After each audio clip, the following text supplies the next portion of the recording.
CBSE board कक्षा 12 के इस हिंदी कक्षा में आप सबका एक बार फिर से अभिवादन है। प्यारे बच्चों, जैसा कि आप लोगों को पता है कि हम लोग आलोक धनवा जी द्वारा रचित पतंग नाम की एक कविता पढ़ रहे हैं। पतंग कविता को पढ़ते हुए मैंने आपको पिछले अंक में बताया है कि पतंग का मौसम होता है शरद ऋतु से लेकर शीत ऋतु तक, या कहें हेमंत ऋतु तक। शरद ऋतु बरसात के बाद से शुरू होती है, इसके बाद शरद के बाद फिर ठीक है, और हेमंत आती है, शिशिर आती है, फिर बसंत भी आती है। तो हम कहीं ना कहीं ये मान लें बसंत तक हम लोग पतंग का आनंद लेते हैं। फरवरी महीने तक, अक्टूबर से फरवरी तक, ये 4 महीने हम लोग खूब आनंद से पतंग उड़ाते हैं।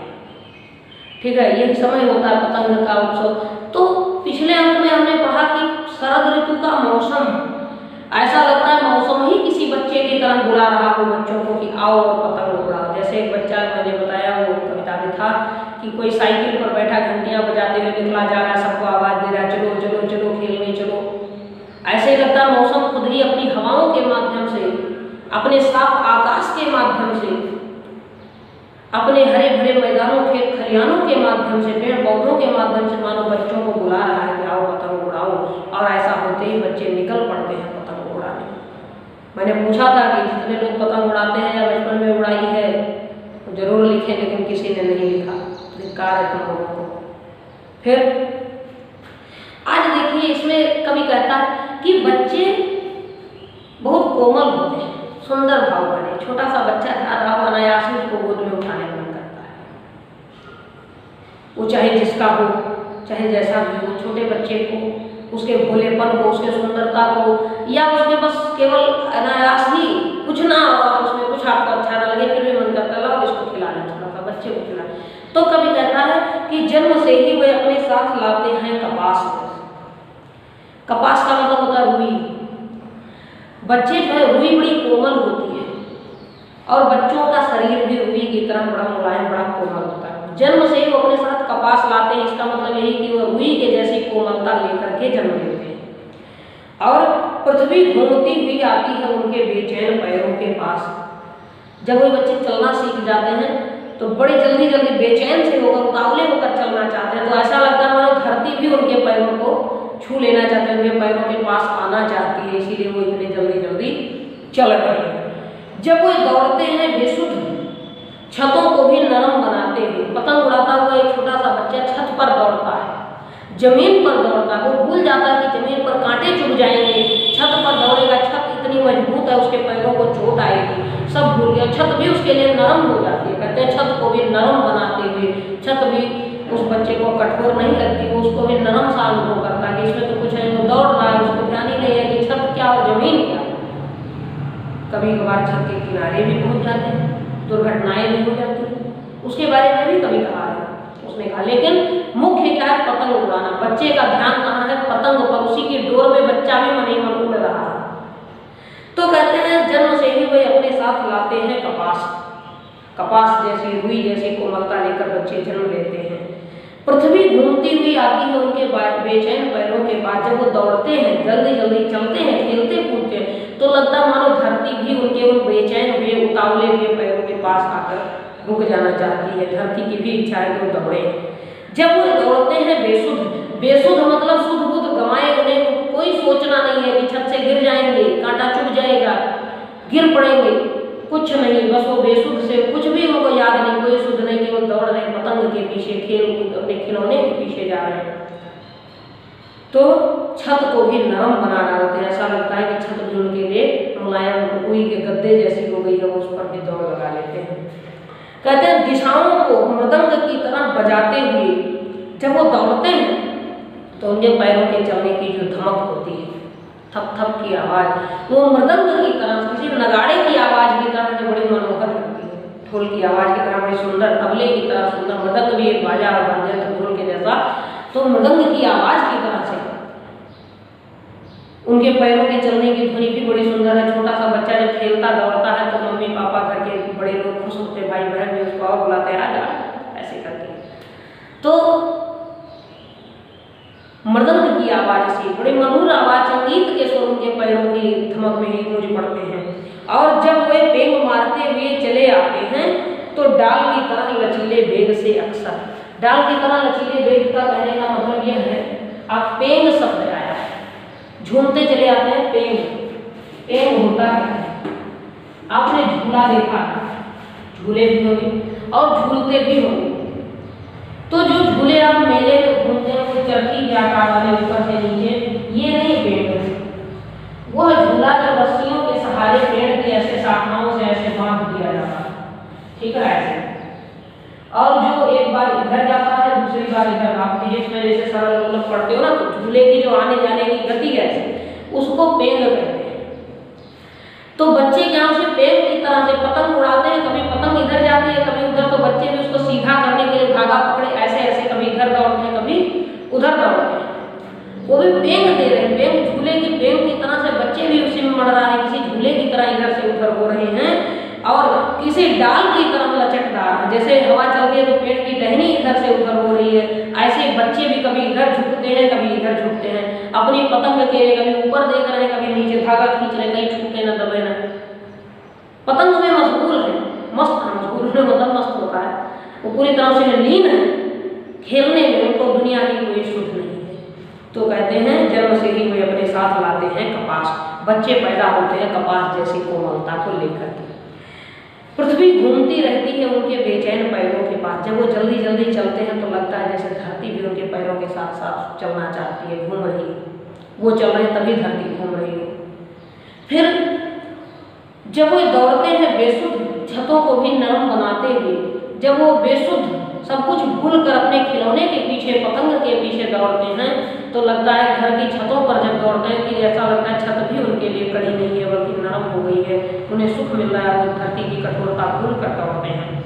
दिशाओं को मदंग की तरह बजाते हैं, अपने पैरों की आवाज से दिशाओं को गुंजाते हुए, यानी कि उनके पैरों की आवाज भी माता पिता को, घर के बड़ों को बड़ी अच्छी लगती है, वो आवाज भी अच्छी है। और जब वे पेंग मारते हुए ऐसे चलते आते हैं, जब वो किसी झूले के दोलन की तरह से चले हुए दौड़ते हुए आ रहे होते हैं, तब किसी डाल की तरह, पेड़ की किसी टहनी की तरह से लहराते हुए से दिखाई देते हैं। पतंग उड़ाते हुए बच्चे बड़े ही खुश और बड़े ही सुंदर दिखाई देते हैं। यहाँ तक की कविता इतनी थी। इसके आगे का चरण देखें। होता क्या है, कभी कभी छत पर पतंग उड़ाते हैं। छत पर पतंग उड़ाना ठीक नहीं है, हर स्थिति में कभी भी किसी भी परिस्थिति में मैं इसको सही नहीं कहता। आज के बच्चे क्या हैं, शहरों में रहने वाले, उनको मैदान कम ही है, अगर वो नहीं जा पाए तो छत पर चलेंगे। छत पर चाहे कितनी भी बड़ी ऊंची रेलिंग, बाउंड्री वॉल बनी हुई हो, फिर भी वो खतरनाक है, कहीं भी वो गिर सकते हैं, चोट लग सकती है। छत अनिश्चित है, भूमि आपकी निश्चित है, आप जमीन पर गिरोगे शायद वह चोट नहीं लगेगी अगर आप ऊंचाई पर छत कड़ी हुई है। लेकिन वही कि बच्चे छत को भी नरम समझ लेते हैं, दौड़ पड़ते हैं। खैर, तो कभी कभी वे छत के किनारे आ जाते हैं अचानक, उस समय गिरने से बचाता है उन्हें सिर्फ उनके ही रोमांचित शरीर का संगीत। रोमांचित शरीर का संगीत मतलब क्या है, रोमांचित माने जब वहीं खड़े हो जाते हैं, खुश होते हैं। अभी किसी की पतंग सबसे ऊपर चली जाए तो इतना उल्लास उसके मन में हो जाएगा, या वो एक दो पतंगों को काट दे तो उसके मन में और भी ज्यादा हर्ष हो जाएगा कि मैं तो जीत गया, तब वो रोमांचित होता है। ठीक है, वही जब रोंगटे खड़े हो जाए अब क्या होगा, कहीं हमारी ना कट जाए पतंग या हमारी कहीं नीचे ना आ जाए, वो रोमांच है। तो उनके शरीर का रोमांच का जो संगीत है, जो रोमांच की प्रसन्नता, जो आनंद है, वही उनको छत से गिरने से बचा लेता है। वो किनारे तक पहुंचते रुक जाते हैं, पैर पीछे कर लेते हैं, लड़खड़ाते लड़खड़ाते संभल जाते हैं और दुर्घटना से बच भी जाते हैं। लेकिन बच्चे, ये सही तो नहीं है लेकिन कवि कह रहा है कि वो बच जाते हैं अपने इस लड़खड़ाहट से, अपने रोमांच के द्वारा उनकी सुरक्षा हो जाती है। और कहते हैं पतंगों की धड़कती ऊंचाइयां उन्हें थाम लेती हैं महज एक पग के सहारे। वो अपनी पतंग के पीछे दौड़ते दौड़ते छत के किनारों तक पहुंच जाते हैं।